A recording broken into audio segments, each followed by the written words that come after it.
Ok, pessoal, bom dia a todos, boa tarde a todos os alunos do terceiro ano de eletrônica do IFAL, Campus Maceió. Aqui eu, Daniel, o professor Grego, estamos aqui trazendo alguns equipamentos, né, alguns acessórios de som, melhor dizendo, para a gente dar continuidade a essa parte de sistemas de áudio, como exemplo, né, daquilo que a gente já havia falado anteriormente. Bom, em primeiro lugar, esses acessórios aqui, esses transdutores, eles têm o objetivo de fazer o seguinte, trazer o seguinte entendimento.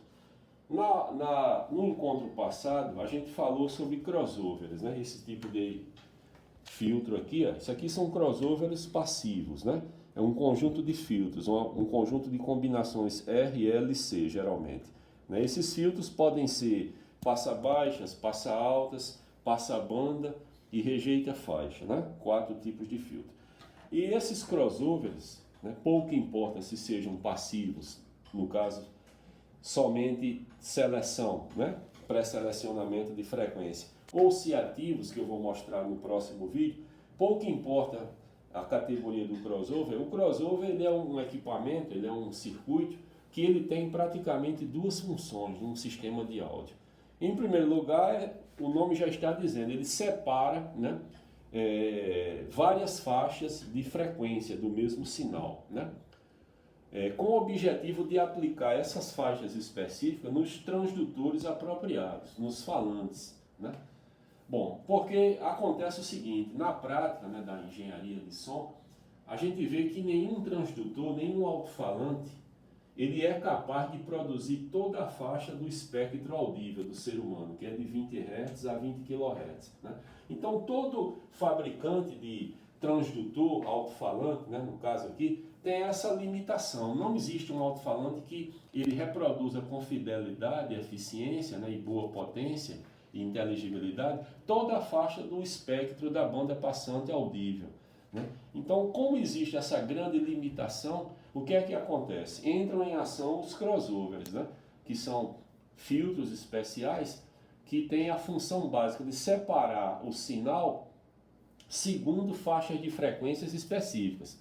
E a entrada de um crossover, né? No caso um crossover passivo, é sempre a saída de um amplificador, geralmente. E a saída do crossover é exatamente a saída para os falantes de graves, subgraves, médio, médio-agudos, agudos e superagudos, correto? Então, o crossover tem essa função, né, de selecionar, né, separar, né, as faixas de frequência que devem ter acesso especificamente aos falantes calibrados e projetados para aquela faixa de frequência. Então, por exemplo, uma saída de low de um crossover desse, de graves, né, vai alimentar um alto-falante que reproduza bem graves, um alto-falante de 15 polegadas, por exemplo, ou um de 18 polegadas. Né? A saída dos médios, os médios entre 500 e 5 kHz, né, vai alimentar alto-falantes de médio graves, por exemplo, ou drivers de compressão, daqui a pouco eu vou mostrar. Né?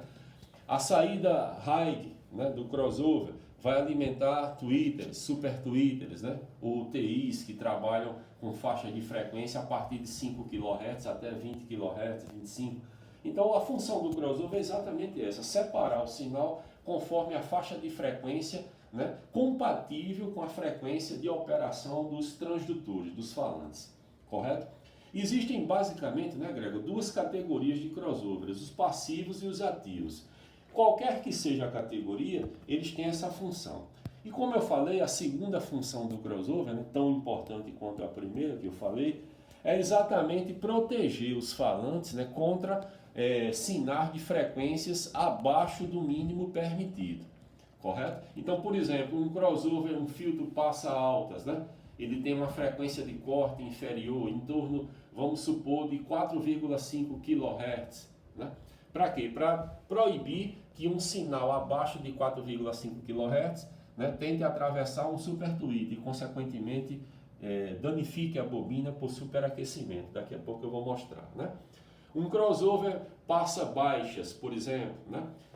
O corte de frequência dele, digamos que esteja em 2,5 kHz, né? Da frequência superior. Então, o que é que acontece? Ele reproduz bem do início até no máximo 2,5 kHz. Depois existe um corte para evitar frequências mais altas no woofer e, consequentemente, distorcer o som do alto-falante. Bom, então essa é a segunda grande função de um crossover, né? Proteger os falantes contra sinais de frequências abaixo do mínimo permitido pelo fabricante. Por quê? Porque um sinal de baixa frequência significa que esse sinal naturalmente vai tender a uma CC pura. E a gente sabe que uma corrente contínua tendente a pura, né, a tendência é aquecer a bobina do falante. Né? Esses falantes todos, a maioria trabalha com bobinas, com enrolamentos. E quando um indutor, uma bobina dessa, no circuito gap, ele é atravessado por uma frequência muito baixa, a tendência é aquecer o gap e queimar, né? Danificar a bobina, estourando o fio de cobre. Correto? Por isso que o crossover atua, para evitar o falante ser atravessado por uma corrente de baixa frequência que possa vir superaquecer o fio de cobre da bobina e, portanto, danificar, né, a própria bobina, que daqui a pouco eu vou mostrar. Tá? Então essas são as duas funções do crossover. Daqui a pouco, no outro vídeo, nós mostraremos um crossover ativo. Aí temos outras coisas para falar. Né? Então, estão mostrados dois crossovers aqui, passivos, né? No caso. Né? Só para a gente se situar, isso aqui é um filtro passa-banda, né? Com um corte de 600 Hz a 3 kHz, correto? É um filtro para meios, e aqui também, aqui é um filtro para meios de uma via, tá? Com chave atenuadora de sinal. Bom, então vejamos bem aqui. Primeiramente eu queria apresentar a vocês o falante, né, o alto-falante chamado de woofer, né, que é exatamente o alto-falante destinado a reproduzir graves, subgraves e médio graves, são os famosos woofers. No caso aqui, né, professor Greg, nós temos um woofer de 10 polegadas, né, do Lafayette, é um fabricante legal. Esse woofer aqui, pelo próprio tamanho dele, a gente diz que ele reproduz médio grave, né? Porque geralmente alto-falantes até 12 polegadas reproduzem médio graves, nunca dão graves, porque a área de graves da reprodução do cone é pequena, daqui a pouco eu vou falar. Né? Então esse alto-falante ele consiste numa armação de metal, né? Aqui eu tenho um cone, né? Um cone. Esse cone aqui é de papel, celulose. Nós podemos ter vários tipos de cone, né? Cones de alumínio, de papel, cone de nylon, né? Cone frisado e outros tipos de cone, né? Aqui nós temos o imã. Esse imã aqui, ele é composto de ferrite de bário, que é o que se usa mais comumente, né? E aqui dentro protegido por essa capa de plástico para não danificar, né? Aqui dentro tem todo o gap, né? Todo o conjunto magnético. Aqui dentro, internamente, o que é que acontece? Existe uma bobina parecida com essa, né? Essa aqui é uma bobina do alto-falante de 15 polegadas, que funciona, né, no sistema de amortecimento, de acordo com a centragem, expulsando e contraindo o próprio cone, correto? De acordo com o movimento da bobina, eu tenho a questão da produção do som. Tá? O que é que acontece? O alto-falante, de uma forma geral, pouco importa se é woofer, subwoofer, drive, TI, etc., ele converte energia elétrica em mecânica. O objetivo é esse, ele é um transdutor, né, que é o nome dado à família de dispositivos, né, que converte um tipo de energia em outro. Então, o que é que vai acontecer? O alto-falante, no caso esse woofer, ele recebe um par de fios aqui, né, polarizado, positivo e negativo. O positivo é a via por onde a corrente sai, o negativo é a via por onde a corrente entra, por onde a corrente sai, melhor dizendo, do alto-falante, né? O positivo é a via pela qual a corrente entra no alto-falante, né? E retorna pelo negativo, em direção ao amplificador anterior. Então aqui eu tenho esse par de terminais, né? Bom, então essa corrente, quando entra, né, ela vai causar no interior do gap, né, um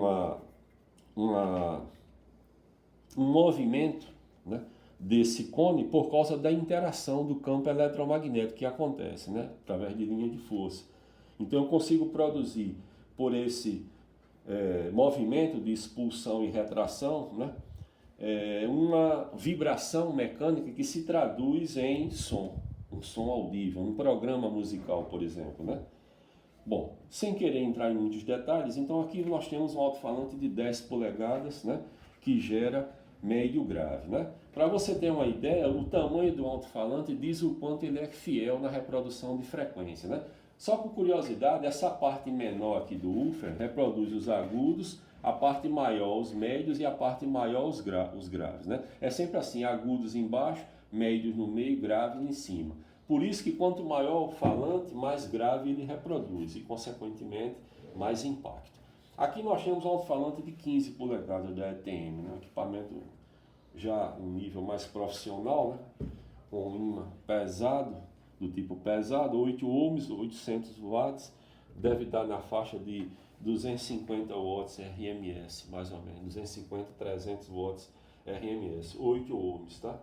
Bom, o que é que acontece? O mesmo esquema do anterior, né? Eu tenho um ferrite aqui de baia, esse ferrite ele não pode bater, se quebrar, e o alto-falante já não serve mais, né? Porque esse imã não pode quebrar. Bom, o que é que acontece? O mesmo esquema do outro, né? Um par de terminais que tem acesso à bobina para poder converter energia elétrica em energia mecânica. O que é que acontece? Esse alto-falante aqui ele já está calibrado para cobrir uma faixa maior de graves, que é aquela faixa de 500 Hz para baixo, de 500 a 150 Hz. A resposta de frequência deste não chega a subgrave. Esse alto-falante deve dar o quê? Entre 2,5 e 3 kHz no máximo, né? Até em torno de 200 Hz, mais ou menos isso, né? E observe que a área de agudos dele é maior do que o anterior, depois tem a área de médios e a área de grave, né? Quanto maior a boca do alto-falante, mais grave ele consegue projetar, né? Que são sinais de baixa frequência. Então a pancada é mais violenta, né, podendo até atingir subgraves, né, em determinadas aplicações com um crossover de subwoofer, tá? Pois bem, então ficam aqui essas informações desses dois alto-falantes, tá? Bom, o que é que acontece? Aqui nós temos, professor Greg, a bobina, essa bobina está em bom estado, né, de um alto-falante de 15 polegadas, né? Uma bobina 62 no caso, né? Com um enrolamento de fio de cobre, né? E vocês observam, esses fios aqui, né, eles têm acesso àqueles terminais, ó, tá vendo aqui? Para poder soldar esses conectores e dar acesso ao exterior do alto-falante, né? Essas bobinas aqui geralmente são 4 ou 8 ohms, correto?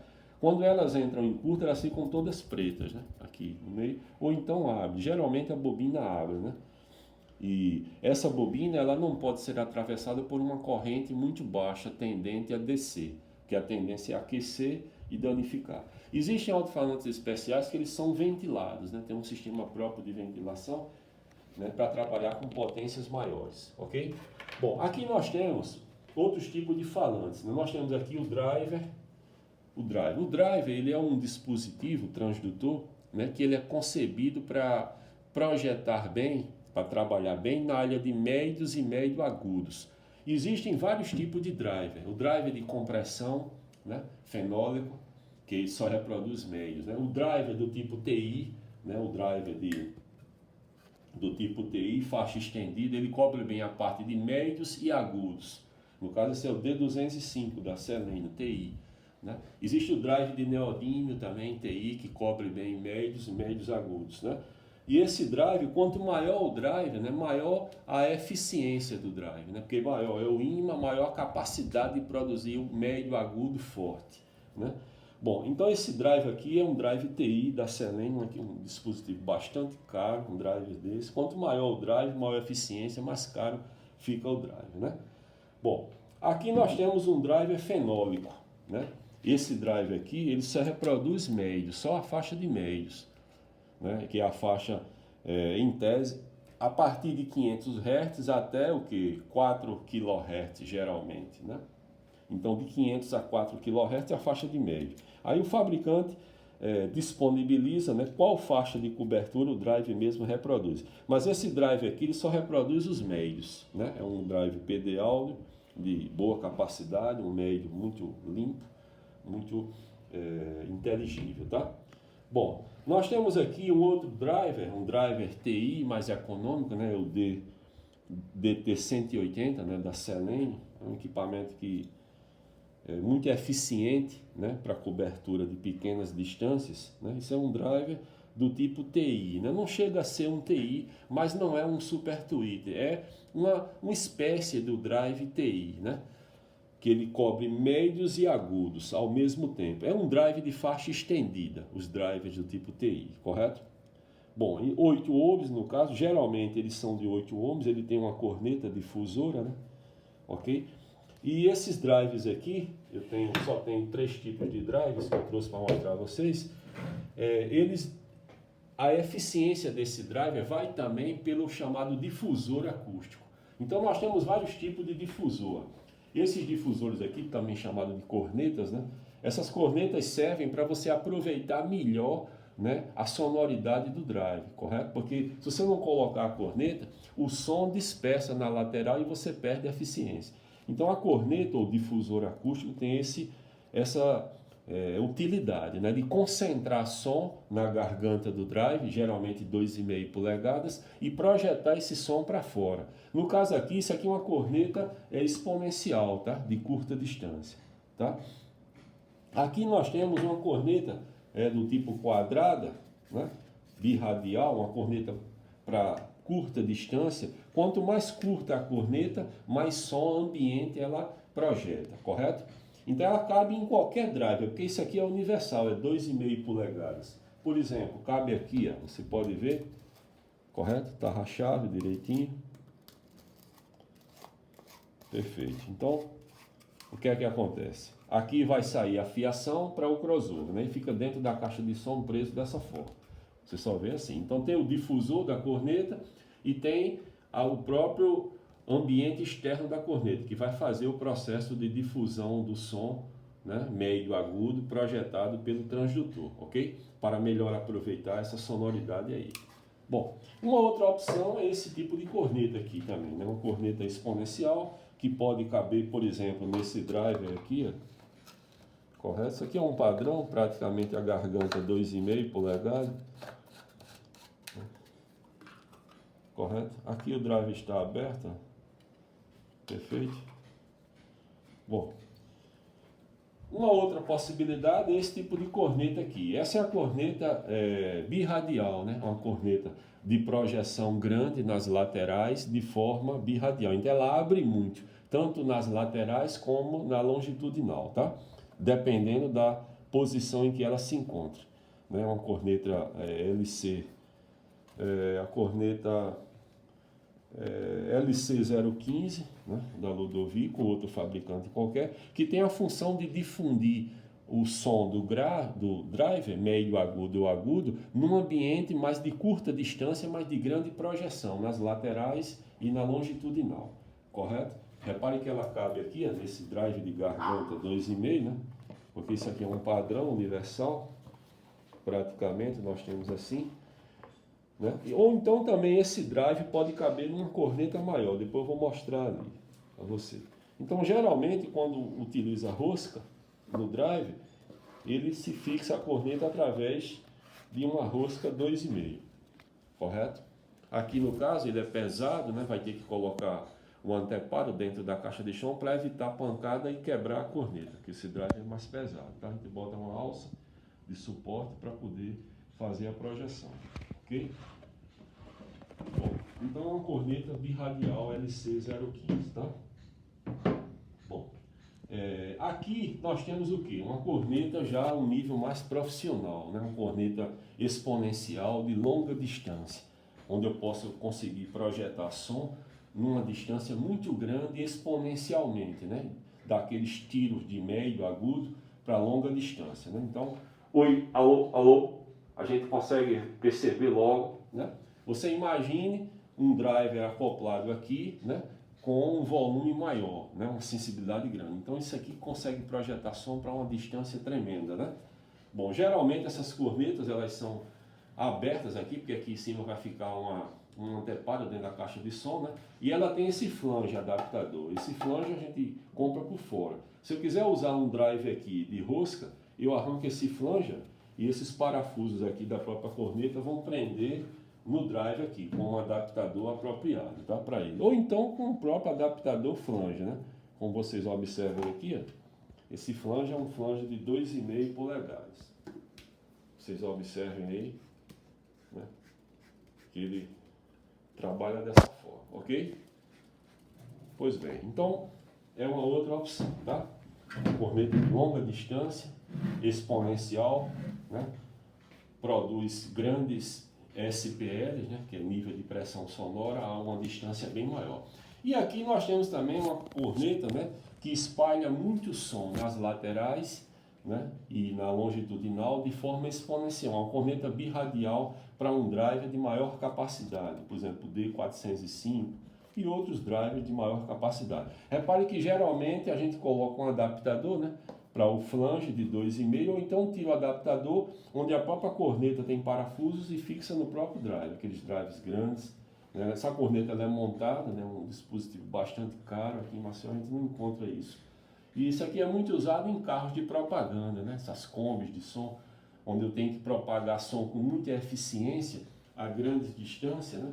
Então geralmente a gente usa esse tipo de corneta, né, para poder trabalhar melhor a projeção do som, tá? Bom, finalmente eu queria apresentar aqui a vocês, né, essas duas bobinas, né? Isso aqui é uma bobina, né, de um driver, né, que é um transdutor que reproduz os médios, né? Isso aqui é um determinado driver, né? E observe que essa bobina aqui, ela quando está danificada, né, o que é que acontece? Ela geralmente abre, né? Ela estoura por excesso de corrente que atravessa essa região, corrente com frequência muito baixa. Então a tendência é romper essa bobina, né? De modo que quando se mede a resistência é praticamente infinita, a bobina fica toda carbonizada, né? Isso aqui é uma bobina de um driver. E aqui é a bobina de um super tweet, né? Daqui a pouco eu vou falar sobre o super tweet, né? É uma bobina mais sensível, né? 8 ohms, que fica no interior do super tweet também. Bom, e aqui são pontos, né? Pontos de terminais soldáveis. Para quê? A gente usa muito esse tipo de ponte para poder montar crossovers passivos, combinações RLC, avulsas, né? Os chamados filtros de primeira ordem, né? Geralmente os filtros de segunda ordem a gente monta em placas de circuito impresso, né? E para poder ter uma performance melhor, até porque nós vamos usar indutores que são maiores, mais pesados. Mas esses filtros de primeira ordem, vocês sabem que a ordem do filtro, né, se refere à velocidade com que você consegue atenuar sinais, né? O filtro ele tem um parâmetro chamado atenuação, né, que representa o grau, né, exatamente de limitação da faixa de frequência, e a velocidade dessa limitação ela é expressa pela ordem do filtro, né? Então nós temos ordem 1, primeira ordem, né? Ordem 2, segunda ordem, ordem 3, terceira e ordem 4, quarta ordem, né? A primeira ordem é uma ordem de velocidade lenta, digamos assim, né? Que é 6 dB por oitava, que são aqueles filtros formados por combinações RC, praticamente, e LC, né? A segunda ordem, né, já é uma ordem superior, onde eu tenho a velocidade de atenuação em torno de 12 decibéis, né? São filtros de maior capacidade, né? Capacidade média de atenuação, na velocidade de atenuação. Depois temos a velocidade alta, 18 dB por oitava, né? Filtros mais sofisticados. E a velocidade altíssima, né? São filtros de 24 dB por oitava. Geralmente são filtros usados em crossovers ativos, paramétricos. E daqui a pouco eu vou mostrar a vocês. Ok? E para fechar o nosso raciocínio, eu gostaria de apresentar a vocês agora alguns super tweeters, né? Super tweeters e tweeters, né, são os falantes que eles foram calculados e projetados e construídos para reproduzir as frequências de alta, né, os agudos, que são frequências a partir de 5 kHz. A faixa de alta frequência está entre 5 kHz e 20 e 25 kHz. Então deixa eu apresentar a vocês. Inicialmente, nós temos aqui um tweeter piezoelétrico, tá certo? Esse tweeter aqui ele não tem ímã, ele é piezoelétrico, o princípio é diferente, né? Então aqui você tem um crossoverzinho, Um capacitorzinho calculado para gerar um corte de sinal em determinada faixa de frequência. É um tweeter piezoelétrico muito usado para hi-fi, caixas ambientes, onde tem aquele agudo brilhante, bonito, ambiente, aquele agudo concentrado, né? De forma exponencial, cornetado, mas naquele ambiente pequeno, aquele agudo bastante, digamos assim, inteligível, né? Muito sensível, tá? Não é um tweeter de projeção para o ar livre, não, é um tweeter para ser usado em caixas de hi-fi, tanto é que ele é piezoelétrico, é um tweeter da Lesson, muito bom, tá? Aqui nós temos já um tweeter eletromagnético, tá? Por quê? Porque ele já tem o ímã, correto? Ele é um tweeter de um equipamento gradiente, né? E ele já está aqui, já veio com o crossoverzinho. Isso aqui é um crossover de primeira ordem, né? Porque crossover de primeira ordem, na verdade, eles podem ser atenuados ou não, em termos de resistência. Esse aqui é não atenuado, porque o canal onde estava ele é um canal já de agudos. Portanto, só sofre limitação da faixa de frequência. Esse capacitor de 2,2 microfarad aqui, ó, limita a resposta dele em determinada faixa de frequência, que o capacitor limita a resposta em frequência. Então esse transdutorzinho, ele trabalha bem, né, também para hi-fi, para home theater, né? É um mid-range tweeter. Você tem médio agudo, agudo aqui, ambiente semelhante a esse, só que esse aqui a faixa de média é um pouco maior, porque já usa o ferrite de bário, correto? Então o desempenho desse é superior do outro. Aqui também nós temos o mesmo caso, né, um tweeter gradiente usado em home theater, né, com o corte aí dado pelo crossover, correto? Bom, aqui nós temos um tweeter também cornetado, ele já vem de fábrica assim, né?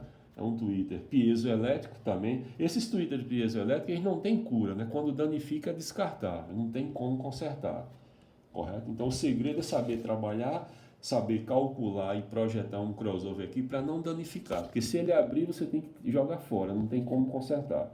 Esses que utilizam o ímã, o ferrite de bário, eles podem ser substituídos à bobina, tá? Mas esses aqui não, são descartáveis.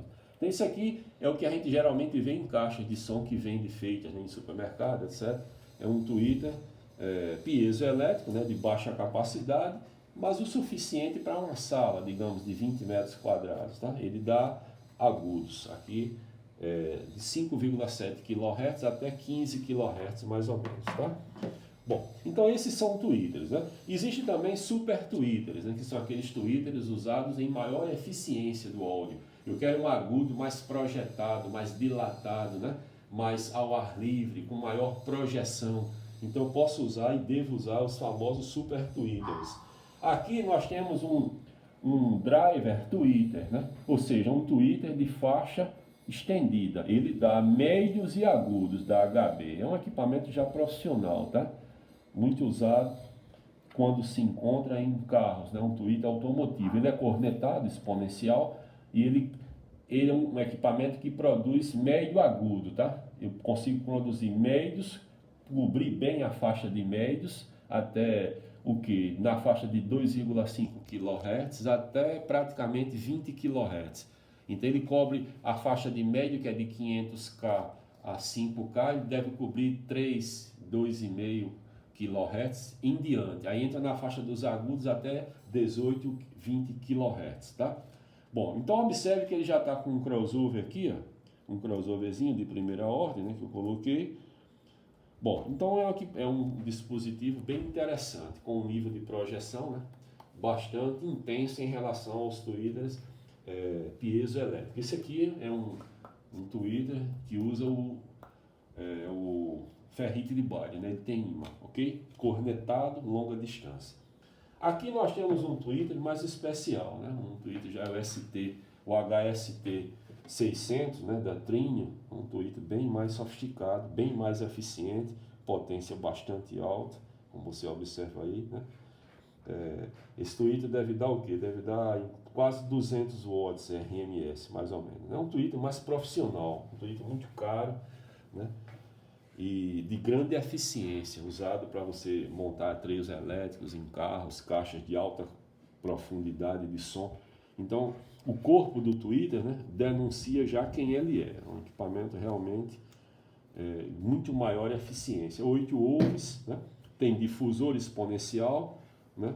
Com um nível de projeção de um agudo muito forte em longa distância, né? Até pelo peso a gente nota logo, ok? Bom, pessoal, então era isso que eu queria mostrar a vocês, e todos esses transdutores aqui, né, fazem parte de caixas de som, né, que vão receber sinais dos crossovers, né, dependendo da faixa de frequência em que esses transdutores vão trabalhar. Então os woofers, como eu falei a você, trabalham na faixa dos graves e subgraves e médio graves, né? Os drivers, de uma forma geral, trabalham na faixa de médios e médios agudos, podendo ser driver TI, driver de compressão, drivers fenônicos, neodímio, né, e por aí vai.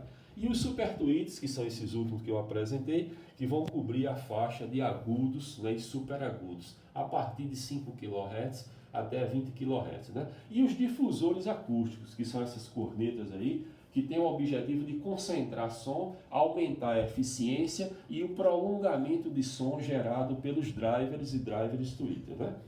Bom, então, em tese é isso que nós temos, sem entrar em muitos detalhes, e em breve nós nos encontraremos novamente. Obrigado. Obrigado.